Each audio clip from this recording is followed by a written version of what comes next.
Welcome back to the Crochet Crowd House, my friends over at Yarnspirations.com. I'm your host Mikey. Today we're going to do the bespoke crochet pillow. So I'm using Bernat Symphony today. I don't have a PDF to show you here on camera, but I am going to take you through that. I've already shown you the photo and it's actually really neat. So it's a very easy repeat pattern. You can change the pillow size to any pillows that you want once you understand this pattern, and you're going to get yourself started. So once you do the two sides of the pillow, you're just going to join them, and then we'll show you, well, I'll demonstrate how that's done as well. So you'll need a 6.5mm size K crochet hook in order to play today, and a tapestry needle, and a 16-inch round pillow form if you'd like to play. As we get started today, the color that you saw was Sea Spray, Bernat Symphony. So we're going to begin, and we want to start off with a slip knot, and we're going to chain a total of 3. So 1, 2, and 3. So you'll make 2 pillow faces exactly the same way. So join to the first chain to form the center ring, and then we're going to begin then round number 1. So just put your straggler as if it's part of the ring, and therefore to get stuck underneath. So let's begin round number 1. We're gonna chain 3, and that'll count as a double crochet in this one here. When we're doing chaining of 2s in the future, those will not count as a stitch. So starting off in the center of the ring, go right around the straggler so that it captures underneath, and you are going to put 7 double crochets into the center of that ring. So we can count those out. So with the chaining of 3 and the 7, that gives you a total count of 8 in the circle. So this is technically, so the chain is 1, 2, 3, and I want to go all the way to 8. So this is 4, 5, 6, 7, and 8. And then I want to join it to the top of the beginning chain 3. So you might want to just verify that your counts are right. So 1, 2, 3, 4, 5, 6, 7, and 8. And now let's begin round number 2. So we're going to begin number 2, and we're going to be doubling the stitches to 16 in this round. In order to do that, we're going to chain 2, and that doesn't count as a stitch, as I already mentioned. So we're going to do 1/2 double crochet in the same one as the join, and then we're gonna do then a front post double crochet around the same stitch. So right underneath, so just go around the post itself and do a front post double crochet. So you're essentially just adding 2 stitches to each of the stitch. So the next one then is 1/2 double crochet in the next stitch, and then around the same post of that stitch you're going to put in a front post double crochet. Okay, so one more time. So the next stitch is a 1/2 right into the regular stitch work, and then around into the same post of that stitch is a front post double crochet. Please do that all the way around. This is round number 2. So coming all the way around in round number 2, the last stitch is a front post double crochet, and you were going to join it to the first 1/2 double crochet. So ignore this chain 2 and just go in the top of the first 1/2 double crochet. See, that chaining 2 kind of hides things so you don't end up with a gap. Let's move on to round number 3. As we begin number 3, I want you to pay attention to how this is growing. Each one of the stitch work around is the same. The difference is that it's expanding. So eventually after round number 7, it's gonna say continue the pattern as established, and if you're paying attention to how it's going in, it actually makes a lot of sense. So let's begin round number 3. So you're just gonna chain 2, doesn't count as anything, and in the same one that you did the join, you're gonna put in 2 1/2 double crochets. So 1 and 2, and what stitch is then next? It's this front post double crochet. So you're gonna keep that as a front post double crochet. So keep that in mind. So the repeat pattern around this whole thing then is that the next stitch that you will have is 2 1/2 double crochets. So we have 1 and 2, so 2 into the same stitch.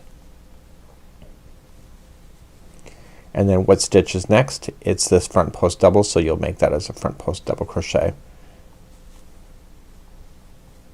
And you're gonna do that all the way around. So 2 halves just in the next, and then the next stitch after that is a front post double.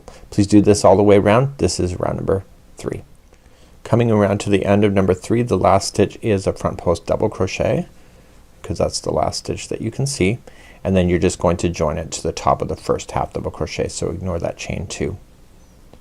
And now let's begin round number 4. So round number 4, so we have our spokes that you can see. You may not be able to see it in this light, but it's here. And so the difference is that these spokes get further and further apart from each other. So how we start round number 4 is that we're going to chain 2, doesn't count as anything, and you were going to put 2 half double crochets in the first stitch. You've done that before. That's the first one that it's joining to. So we know that last time is that the next stitch was the front post double crochet, but you can see at this moment is that it's too far away. There's a stitch in between. So the next stitch is just a half double crochet, and then you can do that. I want you to kind of pick up on how this is growing. So let's begin the next section. So there's 8 sections all the way around, so the 8 pieces of the pie. So the next one after this spoke thing is 2 halves into that one, and then the next one is 1 by itself, and then you'll be running it back into a spoke. So it's a half double crochet on its own, and then the spoke is a front post double crochet. So one more time, the first one will have 2 half double crochet, the next one is by itself, and then you'll run back into a spoke, which is next. So please do this all the way around. This is round number 4. So I'm coming up to the end of number 4. The spoke is the last thing, so it's a front post double crochet, and then you just join it to the beginning half double crochet. So that was round number 4. Make sure you're kind of tight when you go to join, just to be sure. So let's move on to round number 5.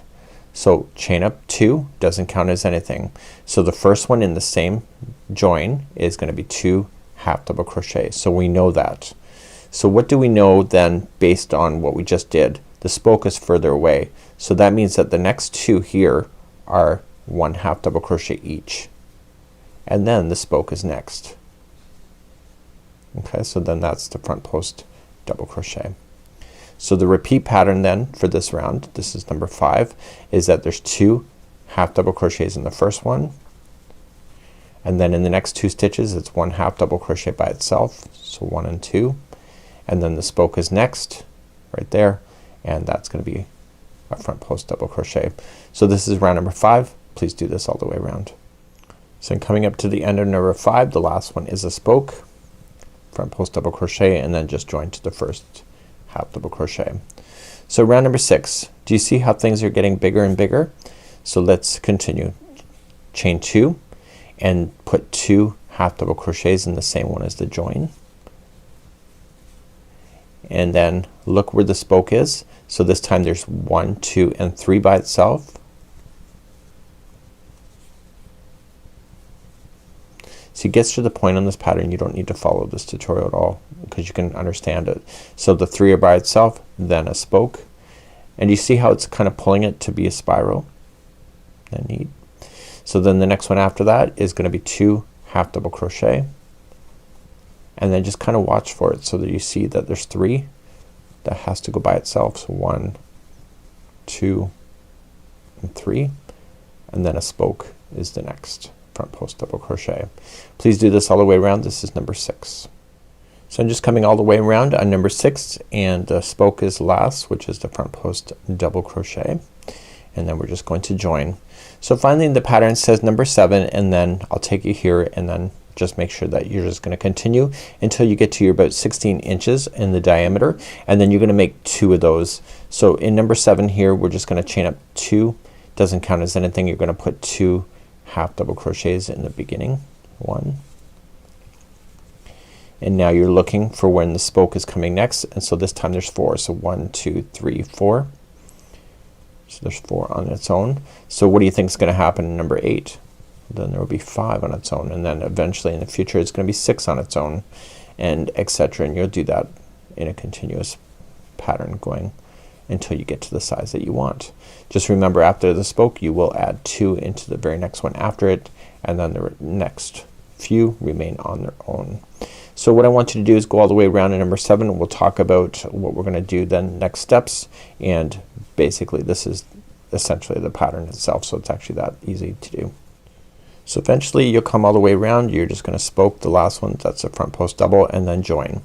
So let's kind of review where we are. I'm just gonna snip this yarn off at this moment. So you'll keep on going, so don't snip. So you're just gonna pull things and just pull this through. So as I said, you can make this pillow any size. So you can go as big as you want to go. Let me just back you out a little bit here. And so you can go as big as you need to go. You'll see the other side is flat, and you can get rid of any loose ends that you would like to do. So you want to do 2 of these panels. So what you can do after you have this done is that I'm recommending that you use that tapestry needle to hide any loose ends that you have at the end of the round.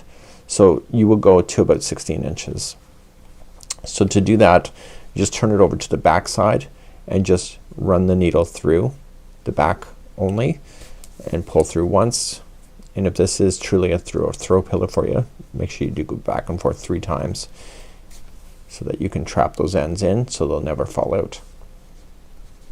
Easy peasy, right? So then all you're just going to do then is that once you get your second piece done, you're gonna put the back sides together. So the back sides will match each other, and you're gonna go about halfway around before you insert the pillow form in it. So the pillow form is permanently in there.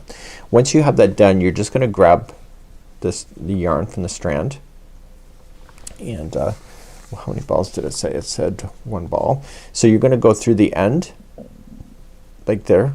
So the front's facing you. The other side, the front will be facing towards the back. You're gonna go through both thicknesses, and all you're just going to do is just single crochet yourself around. So you're just gonna go through this one, you go through the next one, and then single crochet it together, and then once you're done all the way around, you fasten off and just weave in your ends. So you can do that, and it's actually really quite simple. I don't have 2 to demonstrate how to do that, but it's pretty self-explanatory. So once you have the 2 panels done, it's really quite amazing, and this is a really neat concept. Do you think that you could do a round afghan with this? Absolutely. I don't know how much yarn you'll need, but this is a really neat concept, and this is the Bespoke Crochet Pillow by Yarnspirations.com. Have a good one. We hope to see you again real soon. Bye bye.